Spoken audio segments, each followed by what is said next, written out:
Welcome to the Human Capital Innovations Podcast. We're your source for personal, professional, and organizational growth and development, where we share original research, explore industry trends, and interview executives and thought leaders from across the globe. We hope you join us often for practitioner-oriented content around all things related to leadership, HR, talent management, organizational development, and change management. Maximize your personal and organizational potential with Human Capital Innovations Podcast. Do you enjoy the Human Capital Innovations Podcast? Please subscribe, leave a review, comment, share, and consider supporting the podcast on Patreon, even at the producer and sponsorship levels.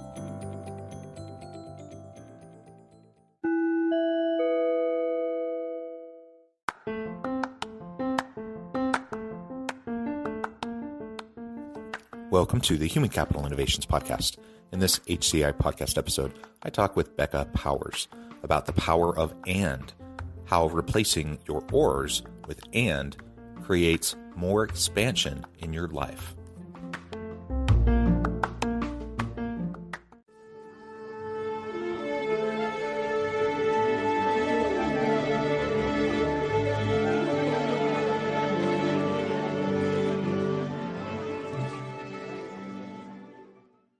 Becca Powers, welcome to the Human Capital Innovations Podcast. Yes, thanks for having me, John. It is a pleasure to be with you. I'm excited to have a nice conversation. We're going to be talking about the power of and, A-N-D, how replacing your ORS with and creates more expansion in your life. You're going to unpack all of that for us. We're going to have a really nice dialogue around it. Before we get started with that, though, I just wanted to share Becca's bio with everybody. Becca Powers is an award-winning high-tech sales executive and motivational speaker. With over 20 years of experience, her career boasts Fortune 500 giants, such as Dell and Cisco, from growing up with musician parents who flirted with addiction to dropping out of college and becoming a single parent of two by the age of 28. Becca's guts and grit journey to success reaches beyond business. As a motivational speaker, she empowers women to prioritize themselves for a more fulfilling, joyful life. I think that is fantastic. Of course, as a husband, as a father of 4 daughters, it's something I want for all of them and for everyone really, to have a really wonderful, expansive and empowering kind of a life and experience.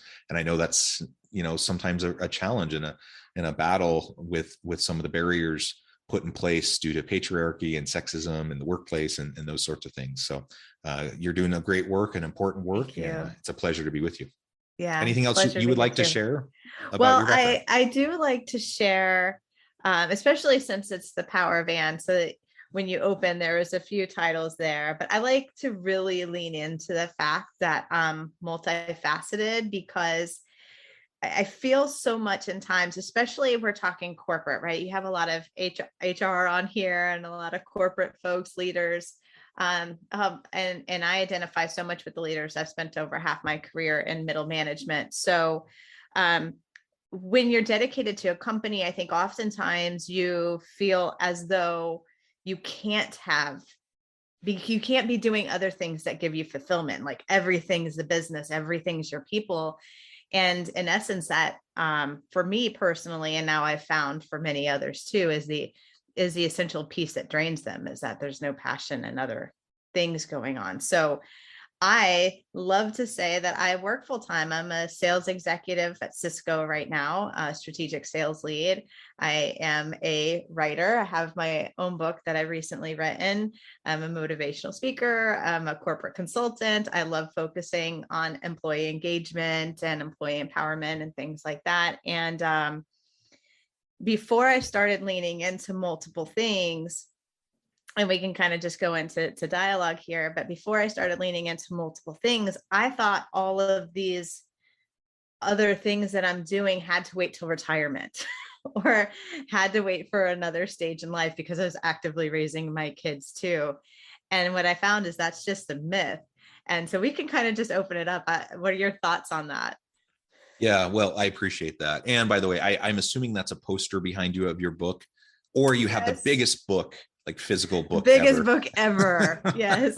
No, it's wonderful. Harness Your Inner CEO is the title of your book. I'll give you a chance to talk more about that Sure. a little bit later. But yeah, so you wear a lot of hats, and I think anyone who, well, all of us wear a lot of hats, but I think particularly mothers wear a lot of hats, right? And we know, for example, there's lots of research on how women at home disproportionately bear the burden of childcare, elder care, home tasks, all that kind of stuff. Now, that's not universal, and so I'm not trying to, claim that that's the way it is in every home, but as we look in the aggregate, that tends to be the case. And so not only do you have women wearing all those hats at home, but then you go into the corporate world and everything that's involved there. And then maybe you want to get involved in the community. Maybe you want to be on the PTA, with your kids or whatever, right? Like there's just all these things. And so it really is challenging. And I think you mentioned, the false notion that we have to wait for later, like in retirement or later in our career. And that was a very common notion. I think previous generations, that's exactly how it was viewed.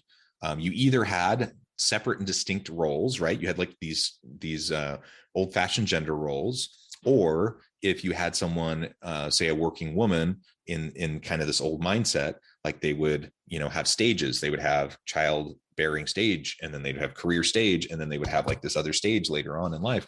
Or even for men, like you have your career, and then maybe you do philanthropy in retirement, but you don't do it during your career. Like there's that's how it largely was in previous generations. But I think we've largely disrupted that in the last decade or so. And I don't think that holds anymore. I don't think we have to choose. Do we have to be thoughtful about what we say yes to? And do we have to be careful about overextending those sorts of things? Absolutely. We can't be all things to all people all the time. So we do have to be careful about it and guard ourselves and put up boundaries. And we have to understand our own bandwidth, and we don't want to overextend ourselves to the point of burnout. We have to practice self-care, all those things, right? But I really like how you focus on getting outside of that limiting paradigm of just saying I have to be one thing, because we don't have to be one thing. We're all complex people. Oh, I was just identifying so much with what you're saying, and I didn't mean to interrupt you, but I was like, yes, it's that I found myself, because I've grown up in corporate America. I've been in sales since I was 18. I went with my first big Fortune 500 company by the time I was 20, and I've just stayed ever since. So I say that because you mentioned it in the last 10 years, a lot of the mindset has shifted, but I've been a 20-year corporate gal at this point.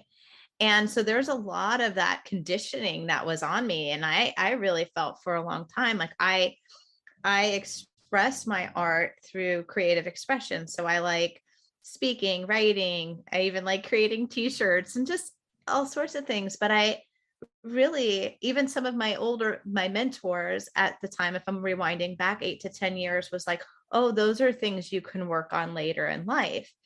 And I felt this repression inside me. And it really all came to head when the power of and expanded me. And I can pause first to see if you have anything you want to say, and then I can tell you how I came into the power of and why I'm so passionate about it. No, that's great. Continue on. Okay, great.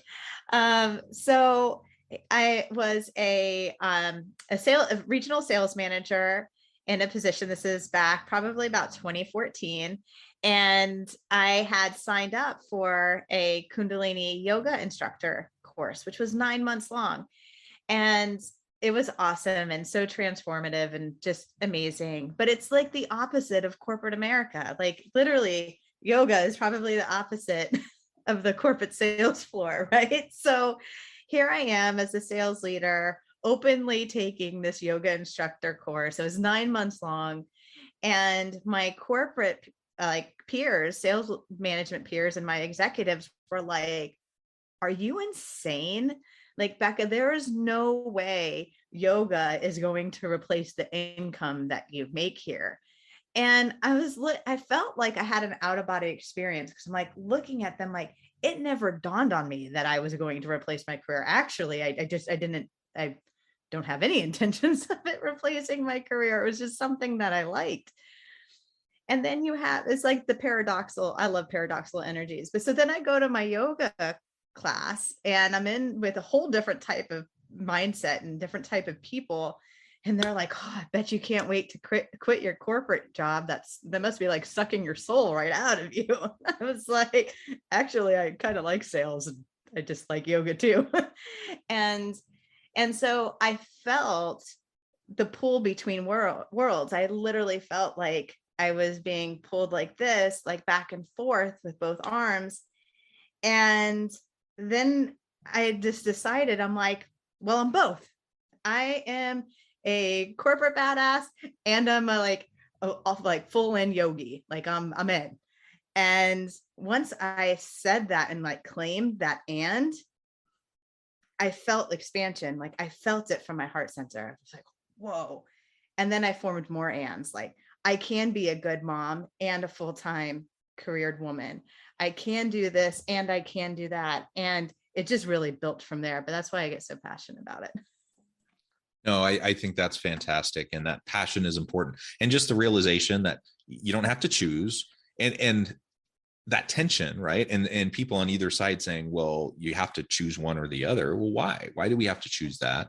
Again, we don't have infinite time and energy and money, so we do have to make some choices. But yeah, we within reason, we can expand what our attention goes to, what we spend our time with, where our passions lie, what our talents are. We can explore those talents. We can explore new hobbies.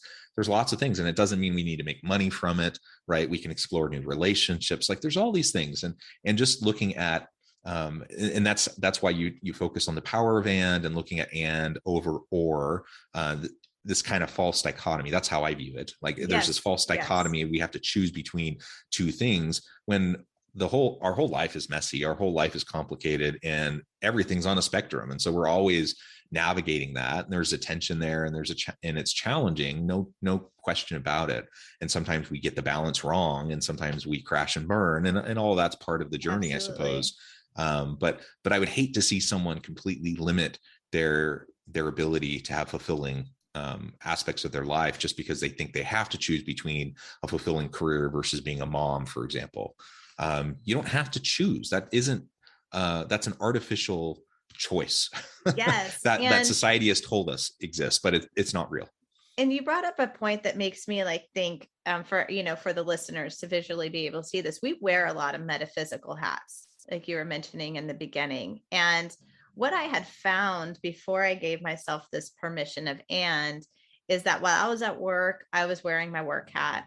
While I was at home, I was wearing my mom hat. And I found myself sometimes feeling guilty if I was at work and I had to shift into mom mode, right? I was like, I got to go. I just got a phone call from the school. I've got to, even if I didn't have to leave work, but I had to do some administrative thing, like some paperwork or what, all these things happen.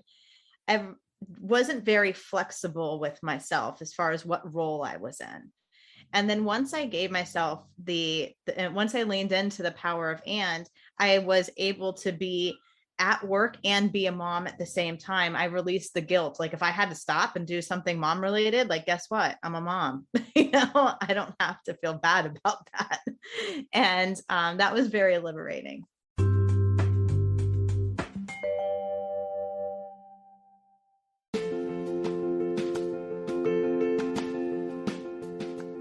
Check out my new book, The Future Leader, Creating and Transforming Next-Gen Organizations. Stemming from 2 decades of professional experience and over 600 in-depth interviews with executives, thought leaders, and scholars from across the globe, The Future Leader will help you explore the ordinary, everyday actions that will help you to prepare to lead in the future of work, to respond to an uncertain future, and to produce extraordinary results for individuals, teams, and organizations.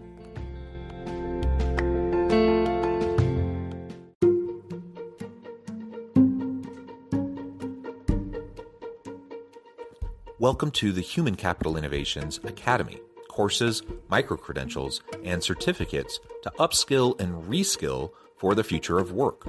All HCI Academy courses, micro-credentials, and certificates are designed, developed, and delivered by award-winning and internationally renowned scholars, educators, thought leaders, executives, and practitioners. Our courses, micro-credentials, and certificates will help you make your mark on the future of work and make an immediate impact in your organizations. Check out the HCI Academy and our many course offerings and certificates to upskill and reskill for the future of work.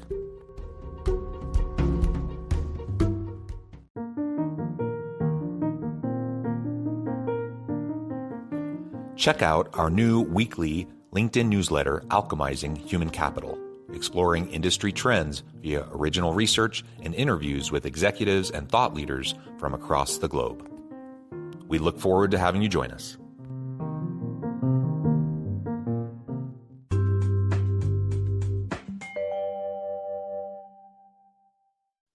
Yeah, it is liberating, and I've struggled with that a little bit too. And now, obviously, it's different for me. I'm a man.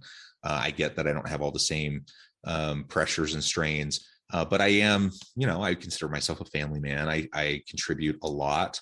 I work a lot from home. I have 6 children. I'm very involved. I help them with their homework and go to school events, and I do all those things. I help.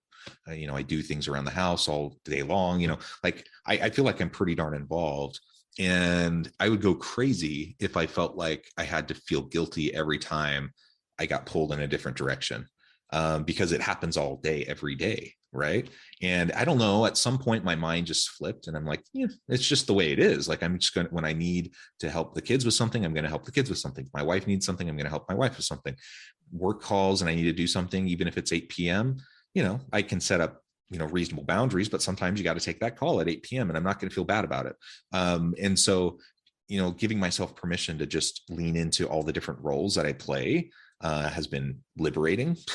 I don't spend as much time with guilt and shame or just feeling like I'm not enough, but I can be there and be my whole authentic self in the moment with whomever I am, involved with. And that is I think that's a much healthier place to be. So much healthier. And I love that you gave the inverse of that too, because, you run your own business. A lot of people, especially in leadership and sales and entrepreneurship, you're doing many roles and you're really serving people at the end of the day. And so I used to try to have harder boundaries on myself when I got home, like I'm in mom mode and now I'm not in work mode. And to your point, once I was able just to be one person, I could make the conscious choice. Do I want to take an 8:00 at night call? Like, I know I might be tired when I take this, but yes, this is a conscious yes. This is something I need to do. And then there's just no feeling associated with it. And because I'm clear, I feel like the family responds in clarity too. They're like, oh, mom has to take a call. Cool. Like, that's it. There's no drama around it. Yeah. And how do we balance? Because we've talked about the balance a couple of times, and some people call it work-life balance. Sometimes people call it work-life integration. There's a variety of terminology. I don't really care what words you use, as long as we do it in a healthy way. But one thing I referenced a little bit earlier was we do have to recognize our boundaries, our bandwidth. We do have to learn how to say no to things. And so on the one hand, I think I really like this idea of being able to say yes and expanding my options and the power of, and I think, I could take out this thing and that thing and that thing. But pretty soon, if you are always saying, and if you're always saying yes, you're going to get to the point, if you're not careful, of just being completely buried, like completely overwhelmed. And then you're not good to anybody. So how have you found that you've been able to deal with that tension and to have, healthy boundaries? There's an art to it for sure. And I think you said 2 of the words that I would say that works for me: boundaries and priorities. Okay. So when I was I worked myself into autoimmune disease, 2 anxiety disorders, and my hair was falling out in clumps. So I definitely had formulas upside down for a while. It was when I learned to put boundaries in place, and you kind of said it, I had to learn that saying yes to myself meant that I said no to other people, or I'm, in sales and in leadership. So I would take on a lot of projects, do a lot of committees, do a lot of volunteering, like extra things. And while all of them are great, what I know about the leader archetype is that there is a big component of serving and impact associated with that. So we end up even talking about like a leader could be a disaster if there wasn't boundaries and priorities, because they're prone to serve and make impact. And then they're going to add like passion to that and other projects. I mean, they can burn out in 2 seconds. But for me, it was learning what my yes, and that will lead me into priorities. And then I'd love to hear your opinion on it. But the second one is priorities. So I have learned for me that I can only have like 3 priorities at one time. And, sometimes it's 2 if I'm really trying to get into the details of something. And if they're lighter things, maybe it's 4. But roughly I say I have 3 priorities right now. And right now my priorities are 3. I have my kids, my career, and then this, my entrepreneurial business. And I would say the 4th is most important is my self-care. So those are 4, but the 1 is a non-negotiable. I had to learn to prioritize myself above everything else for the formula to work. And so that's a non-negotiable. But then I have, like I said, family, work, and then my book and coaching, consulting stuff I do on the side. And that's it. Those are the things that are important to me right now. Being able to articulate those priorities in and of itself can be very challenging.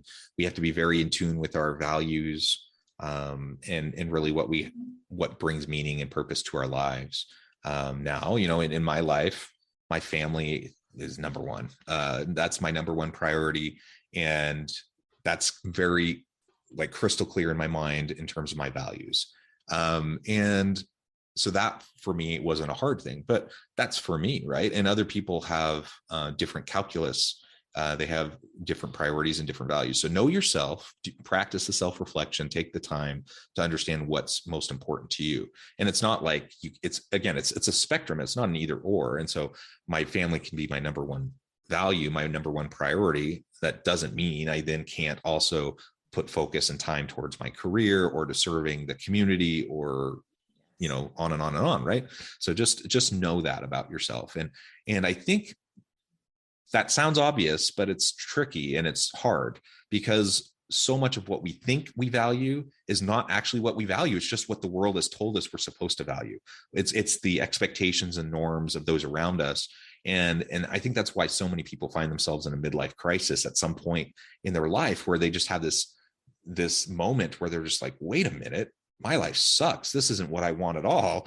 And you've been on the hamster wheel doing the grind and just doing what other people say brings happiness, when really it's not. It doesn't have any real connection with you. I think that's one of the main drivers of those types of experiences, those existential crises that we might have.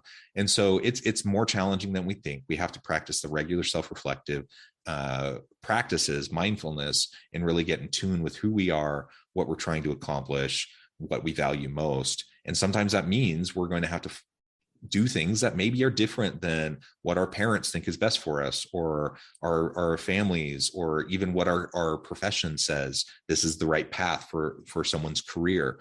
You know what? Be creative, be innovative, carve your own path. Most people don't have linear paths anyways. So just lean into it, own it. And I think then you'll find more meaning and purpose. Does that mean it's easy? Does that mean it's going to be, smooth sailing? Of course not. In fact, I think the life well lived is rarely, the easy path. And so we just have to, we have to recognize that and be aware of that. And if we can identify those values, it's going to help us to better identify those priorities. But we have to be able to do both of those. Yeah, I agree. And I really like that you brought in value to it. And you also were kind of alluding to the fact that it's evolutionary, right? We have different stages of our lives, different things are happening. And so I want to say that, flexibility with yourself is also key, because for me, like I worked myself into autoimmune disease. What does that mean? When my stress levels get high, I still have a flare up. I have gone into remission. My ANAs are negative, but I will still go into flare up because I got to that heightened state. So I say that because I might want to press the gas. Like, I'm a creative. I have another book idea already. I've got a lot of things I want to do. But if I'm in a flare up and life gives me that unexpected, like, hey, Becca, now you're in a flare up. Well, guess what? I have to have that self-awareness and self-respect and self-honor to be like, okay, my priorities need to shift right now. I need to put this on hold, and I need to move nutrition, working out, rest, right? Instead of production, I need to rest. And that's why I like to frame that under flexibility, because we're always evolving. But if we get in tune to ourselves, like you were saying, then that permission can look a little different, and it doesn't have to be so rigid. I'm all about flexibility, and we're all a work in progress, aren't we? And so, if I'm the same today as I was 10 years ago or 5 years ago or even a year ago, I think there might be a problem. I don't want to be the same, a year from now, 5 years from now, 10 years from now. I want to be growing. And that means that my mindset will shift. That means my values will shift. That means my priorities might shift. That means, that I'm constantly reevaluating how I understand the world around me, taking in new data, recalculating, all of those things are happening constantly. And flexibility and adaptability, I think, is the name of the game. And if we can lean into that and learn how to do that effectively for ourselves, then I think that increases our chance of influence and impact. Certainly it increases our opportunity for meaning and purpose in life and in work. And maybe the last thought is just connecting this back to leadership. If I want to lead dynamic teams, in my organization, I need to have passion for the work that I do. And one of the best ways I know how to do that is to cross-pollinate from various aspects of my lives where I have interest and passion. And so at various points and stages, one, part of my job may be waning in terms of my interest in that thing, right? But I can pull in meaning and purpose and passion from another area of my life. And so you can energize yourself from these various areas. You can model that and demonstrate that for your team so that they can be more energized in sustainable ways, so that everyone can bring their best self to work and be more productive and innovative and creative and all of those things. So this definitely is something that is important for each of us individually to consider. I think it's very important for us to also think about it in terms of modeling and leadership and how we guide our teams towards success in the organization. Well, Becca, it has been a real pleasure. I note the time, it has flown by, and I have to let you go here in just a minute. But before we wrap up, I wanted to give you a chance to share with listeners how they can connect with you, find out more about your work, where they can find your book, and then give us the final word on the topic for today. All right. So, well, you can find me on, I have 3 social platforms: LinkedIn, Facebook, Instagram, all the same handle. I keep it easy at Becca Powers 1313. I also, as I talk about the power, and it really stems from, I have a huge passion for breaking up with burnout. So if you want to take a little burnout survey, see if you're there, you can go to beccapowers.com/burnout, have a little free assessment. And my book is the antidote to burnout, is what I like to say. And it's Harness Your Inner CEO, and can be found on any of the major book retailers, including Amazon, which seems to be the easiest for everyone. Wonderful. Thank you, Becca. It has just been a real pleasure. I encourage listeners to reach out, get connected, find out more about what Becca can do for you. Check out her book. And as always, I hope everyone can stay healthy and safe, that you can find meaning and purpose at work each and every day. And I hope you all have a great week.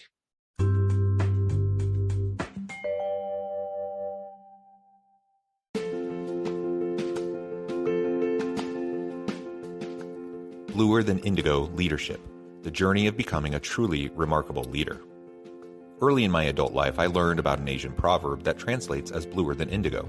If you think about the color indigo, it is a brilliant, deep, and vibrant blue, what some would call the bluest of blues. To have something that is bluer than indigo is rare and truly remarkable. Contrary to popular myth, there is no one-size-fits-all or cookie-cutter approach to effective leadership. There is no silver bullet, no secret sauce, no go-to model that will solve all of your problems. The truth is, great leaders have all had their unique strengths and flaws, and have all had to discover and then pave their own distinctive path in their life's journey to fulfill their leadership potential. Bluer Than Indigo Leadership will help you discover your own path and explore those ordinary, everyday actions that will help you respond to an uncertain future and produce extraordinary results for individuals, teams, and organizations.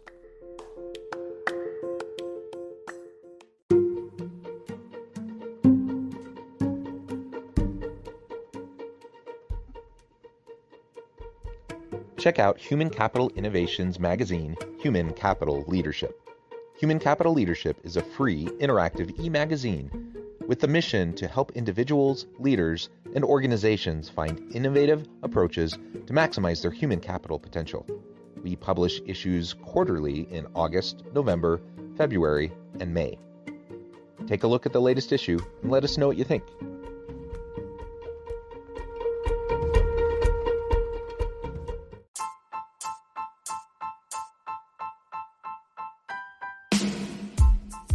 The alchemy of truly remarkable leadership. Ordinary, everyday actions that produce extraordinary results. Consider how the nature of work has shifted over the past 50 years. With increased globalization, rapid technological advancement, and the shift in economic composition, the average job of today looks very different than the average job of 50 years ago. What will the jobs and organizations of tomorrow look like? Moreover, what does this all mean for organizational leaders? What are the core competencies and capabilities of organizations and their leadership that are prepared for continued disruption and geopolitical and socioeconomic shifts? Regardless of what the future holds, increasingly, leaders need to be socially minded, data-driven, decisive, champions of talent, and disruptors of the traditional notions of leadership, teams, organizations, and work. The alchemy of truly remarkable leadership will help you to explore your own leadership competencies and capabilities and consider ways to apply and implement them into your workplace and personal life.